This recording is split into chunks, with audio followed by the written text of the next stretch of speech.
नमस्कार, मैं हूं मानस पांडे और मैं आपको पढ़ा रहा हूं यूपीएससी मेंस और यूपीपीसीएस मेंस के लिए सारे सब्जेक्ट के सारे topic one by one. Daily एक क्लास होती है शाम को 9:30 बजे।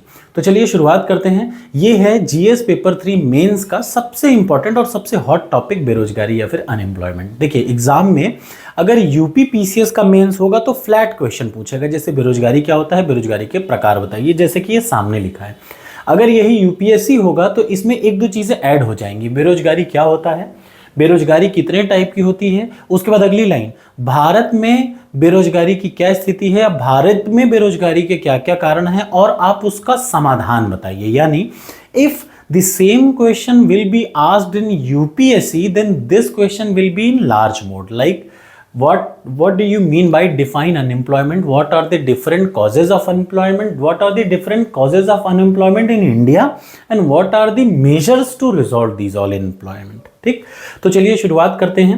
अभी का प्रश्न सिर्फ इतना है कि define unemployment and various type of unemployment. यानी मैं प्रश्न को छोटा करके जानबूझ के पढ़ा रहा हूं, ये टॉपिक मैं आपको पढ़ा रहा हूं। ठीक, आप इस टॉपिक को आराम से पढ़िए, उसके बाद आप अपना उत्तर लिखने की कोशिश करिएगा। प्रश्न यही है जो आपके सामने दिख रहा है। तो चलिए देखिए, जब कभी ऐसा प्रश्न आएगा तो सबसे पहले हम लोग बात किसकी कर रहे हैं, याद रखिए इंट्रोडक्शन, मेन बॉडी और कंक्लूजन। इंट्रोडक्शन में हमेशा याद रखिए वो चीज लिखी जाती है जिस चीज के बारे में प्रश्न घूम फिर के पूछ रहा है। यानी टाइप, बेरोजगारी के प्रकार, बेरोजगारी के विभिन्न परिभाषा पूछ रहा है, यानी कुल मिला के बेरोजगारी की बात कर रहा है। तो इंट्रोडक्शन में शुरुआत आप कहां से करेंगे, the basic definition of the बेरोजगारी। एक और चीज आप इसमें बिल्कुल ऐड कर सकते हैं कि बेरोजगारी को लिखने के पहले आप रोजगार क्या होता है वो जरूर बताएं। यानी एम्प्लॉयमेंट क्या होता है और उसके बाद आप अनएम्प्लॉयमेंट बता सकते हैं। यानी पहले आप एम्प्लॉयमेंट बता दीजिए फिर अनएम्प्लॉयमेंट। तो मैं दोनों बता देता हूं। एम्प्लॉयमेंट क्या है, employment is basically a contract between two parties.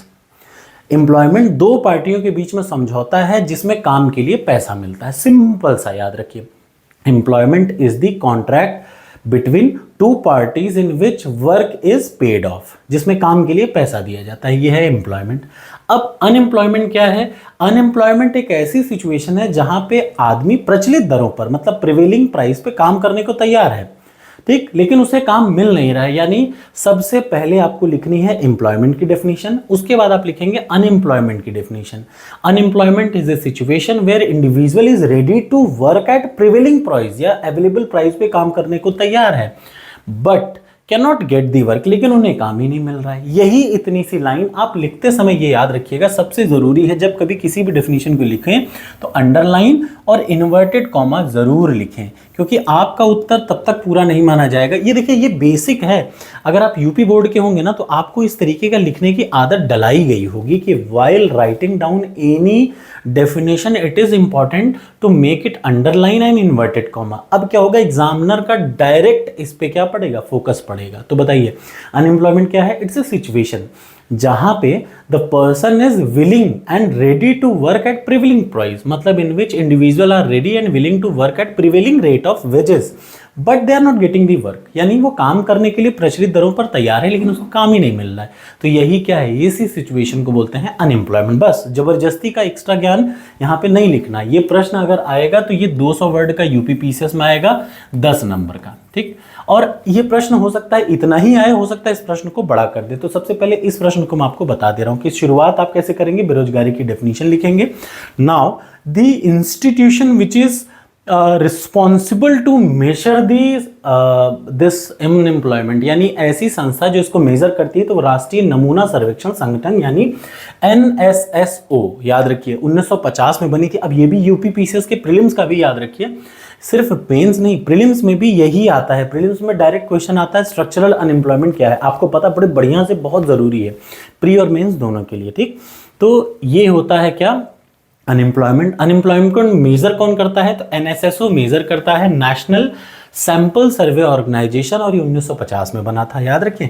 अब इसको निकालने का तरीका, तो सबसे पहले ये दो formula you have to learn it.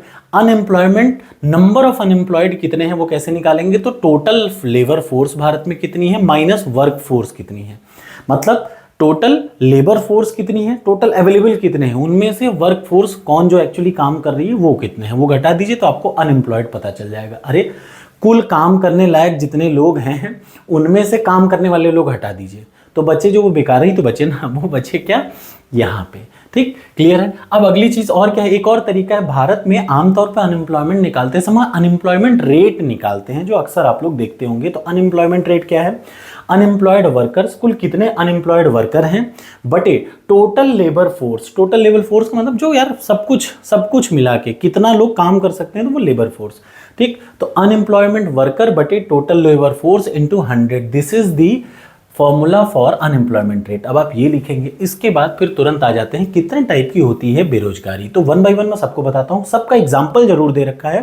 तो एग्जाम में ना अगर 150 नंबर का 150 वर्ड का पूछा तो कोई छोटा पूछेगा, 125 वर्ड का पूछा तो, अगर बड़ा पूछेगा तो ऐसे ही पूछेगा। तो देखिए कितने टाइप की बेरोजगारी होती है, ये 1 बाय 1 पढ़ते हैं। आपसे रिक्वेस्ट है कि कमेंट बॉक्स में जरूर कमेंट करके बताइएगा कि आपको ये वीडियो कैसी लगी, अच्छी लगी, खराब लगी, क्या सजेशन है, जो भी सजेशन हो जरूर दीजिएगा। मैं 1 बाय 1 अब मैंने सोच रखा है कि मैं पहले एक टॉपिक पढ़ाऊंगा, उसके बाद उसी का प्रश्न आपको कैसे करना है ये बता के आपको करने को दे दूंगा। तो मेंस की बड़ी अच्छी आपकी तैयारी हो जाएगी। ठीक, तो सबसे पहली जो अनएम्प्लॉयमेंट है वो है संरचनात्मक बेरोजगारी या स्ट्रक्चरल अनएम्प्लॉयमेंट, यानी स्ट्रक्चरल अनएम्प्लॉयमेंट या संरचनात्मक बेरोजगारी। ये क्या होती है, देखिए जब स्किल के हिसाब से, मेरी स्किल में और नौकरी में, नौकरी है लेकिन मेरे पास वो स्किल नहीं है। जैसे फॉर एग्जांपल बता रहा हूं, एक कंपनी है जिसमें सीएनसी, आपको नौकरी की जरूरत है, ध्यान से सुनिए। आप एक बीए किए हुए लड़के हैं, आपके पास बीए की ग्रेजुएशन की डिग्री है, एक कंपनी है उसको नौकरी की जरूरत है, लेकिन उसे नौकरी की जरूरत है सीएनसी ऑपरेटर की। ठीक, अब देखिए आप एक नॉर्मल ग्रेजुएट हैं, आपको नौकरी की तो जरूरत है। अब आपकी जो स्किल है और जो कंपनी की रिक्वायर्ड स्किल है, दोनों मैच कर रही है क्या? नहीं। यानी याद रखिएगा, ये कब होती है इस टाइप की बेरोजगारी, ये तब होती है जब मिसमैच हो जाता है job available in the market and skill available in the worker. यानी वर्कर की स्किल और जॉब की कैटेगरी दोनों में जब अंतर हो जाए, चाहिए कुछ और है आपके पास कुछ और। ठीक, चाहिए कॉमर्स का ग्रेजुएट, आप हैं बीए, चाहिए बीए, आप हैं कॉमर्स। यानी जब आपकी स्किल और काम का कैटेगरी चेंज हो जाए, तब उस कंडीशन में देखिए स्पेशलाइज्ड ऑपरेटर, जैसे मैंने बोला ना बीए हैं, नौकरी खूब पड़ी है लेकिन सीएनसी ऑपरेटर की पड़ी है, अब आपके पास वो स्किल नहीं है। तो संरचनात्मक बेरोजगारी कैसे पैदा होती है ये भी समझिए। आमतौर पे संरचनात्मक बेरोजगारी क्या होती है, कोई कंपनी ट्रेडिशनल तौर पे काम कर रही थी, जैसे बुनकर लोग पहले काम करते थे, ध्यान से सुनिएगा। अब क्या है, सेम काम जो बुनकर कर रहे हैं, पहले क्या होता था, लकड़ी पे काम होता था, लोहे पे काम होता था, तो लेथ मशीन यूज करते थे। अब टेक्नोलॉजी एडवांस हो गई। स्ट्रक्चरल अनएम्प्लॉयमेंट कब होती है, जब इंडस्ट्री अपने काम को नहीं, भाई आप चेंज कर ही नहीं पाए, आप लेथ पे पूरी मशीन आपकी इंडस्ट्री चल रही थी, जब पूरा बदलाव आया तो क्या हुआ, एडवांस मशीनें आ गई, आप अभी भी लेथ पे काम कर रहे हैं, यानी आप और आपके वर्कर क्या हो जाएंगे, अनएम्प्लॉयड हो जाएंगे। फॉर एग्जाम्पल देखिए यहाँ पे बड़े बढ़िया दिखाया है, जैसे जैसे पुरानी इंडस्ट्री डूबने लगती है, कब डूबेंगी, जब आप अपनी टेक्नोलॉजी में चेंज नहीं करेंगे, तो नई इंडस्ट्री आ जाती है। मैंने बताया ना, पहले क्या था, लेथ मशीन से लोहे को काटते थे, अब सीएनसी मशीन से काटते हैं। यानी अगर आप लेथ मशीन के कटर हैं तो आप सीएनसी मशीन का काम नहीं कर पाएंगे। दिस इज कॉल्ड संरचनात्मक बेरोजगारी। यानी अगर कोई इंडस्ट्री पुरानी हो जाए और नई इंडस्ट्री आ जाए, और जिसके लिए हायर टेक्निकल स्किल, मतलब सीएनसी ऑपरेटर की जरूरत है और आप लेथ चलाते थे, ठीक, तो क्या होगा, न्यू इंडस्ट्री को डिफरेंट स्किल चाहिए, आपके पास जो है वो उसको नहीं रिक्वायर्ड है। यानी याद रखिएगा, सिंपल सा तरीका, ये एग्जांपल आप जरूर दीजिएगा।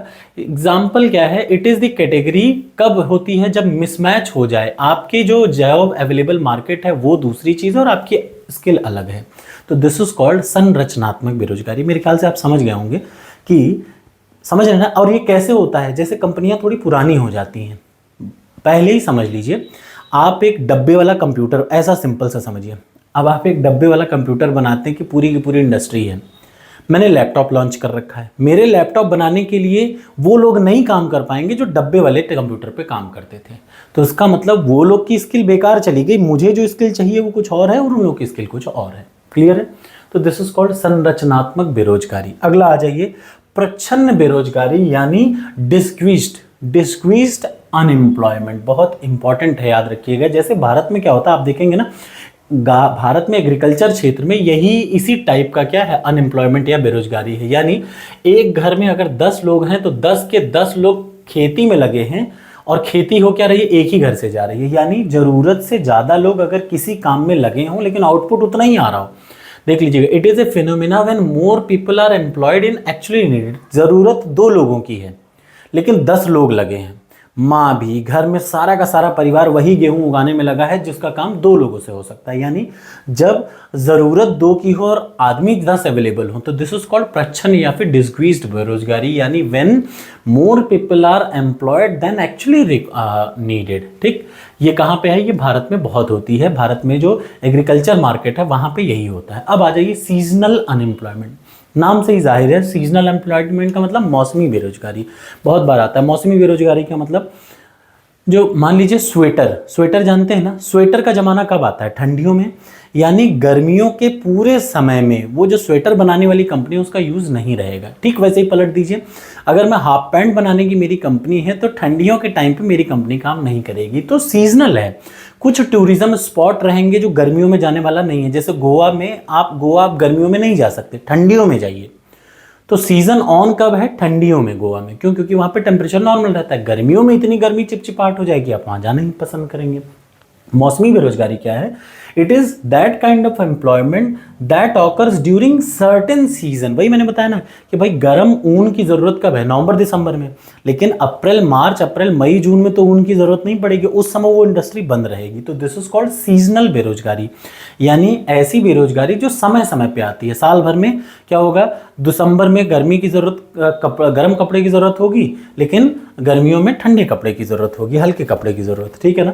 तो याद रखिए, दोज इंडस्ट्री जो इससे जुड़ी हुई है उसमें सीजनल अनएम्प्लॉयमेंट होता है। यानी जो आदमी अगर ऊन की फैक्ट्री में काम कर रहा है तो जुलाई में वो क्या रहेगा? अनएम्प्लॉयड रहेगा। अगला आ जाइए फ्रिक्शनल अनएम्प्लॉयमेंट। बहुत इंपॉर्टेंट है, याद रखिए, ये एक सबसे ज़्यादा पूछा जाता है। क्या है? जैसे सर्च अनएम्प्लॉयमेंट क्या कहते हैं? सर्च अनएम्प्लॉयमेंट का मतलब, मेरे पास एक नौकरी थी, मैंने रिज़ाइन करी और मैं दूसरी नौकरी सर्च कर रहा हूँ। अब मेरे रिज़ाइन करने और दूसरी कंपनी में ज्वाइन करने के बीच जो गैप है उस दरम्यान में मुझे सैलरी नहीं मिल रही है, यानी ऐसे अनएम्प्लॉयमेंट को बोलते हैं सर्च अनएम्प्लॉयमेंट या फ्रिक्शनल अनएम्प्लॉयमेंट या घर्षणात्मक बेरोजगारी। यूपी पीसीएस के प्रीलिम्स में 4 बार यही प्रश्न आया है। घर्षणात्मक बेरोजगारी क्या होती है?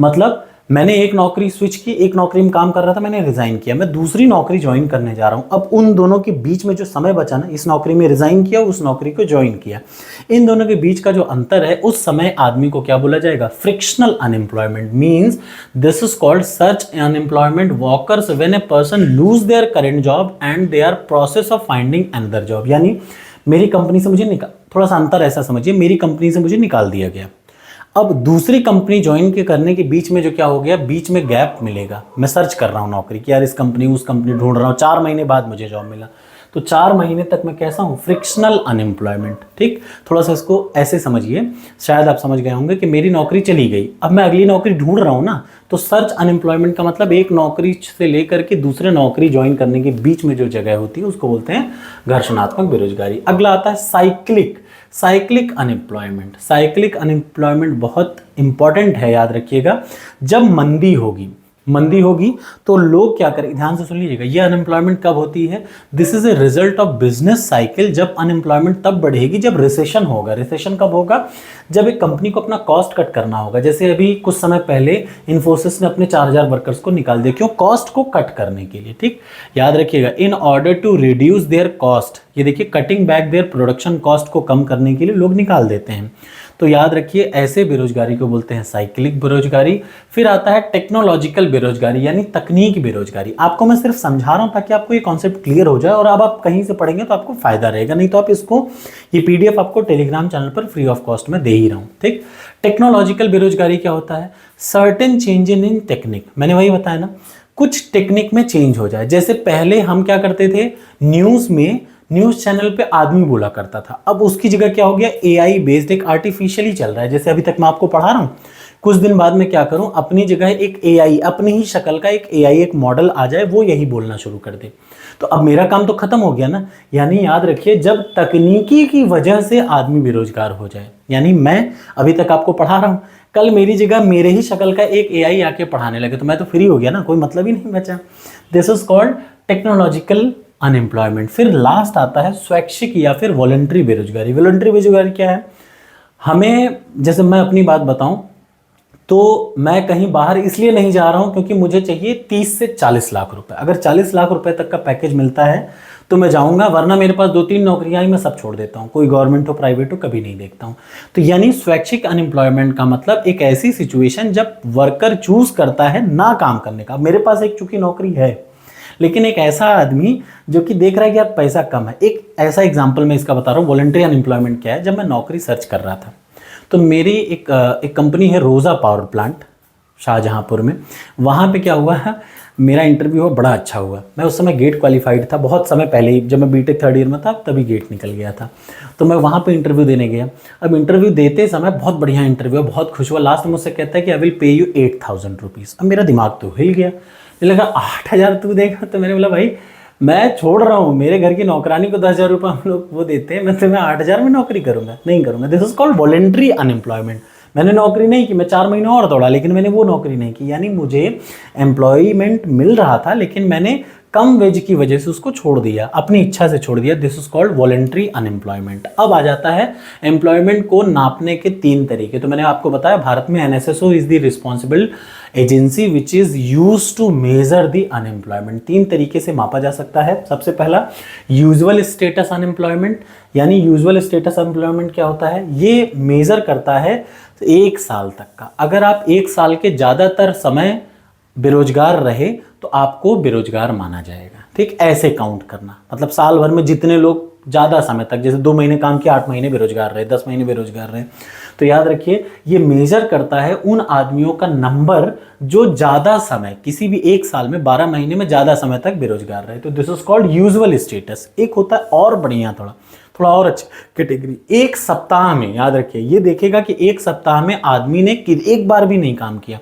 ये अनएम्प्लॉयमेंट किसको मानेगा? अगर आपने 1 सप्ताह में 1 दिन काम नहीं, 1 घंटे काम नहीं किया तो ये आपको बेरोजगार मानेगा। This is called weekly status unemployment. और लास्ट आता है करंट डेली स्टेटस एम्प्लॉयमेंट। सबसे अच्छा कंप्रीहेंसिव यानी सबसे बेहतरीन तरीका होता है नापने का ये डेली स्टेटस अनएम्प्लॉयमेंट। इसमें क्या होता है, डेली देखा जाता है कि आज आपको काम मिला कि नहीं मिला। अगर आप नहीं मिला तो यू आर अनएम्प्लॉयड।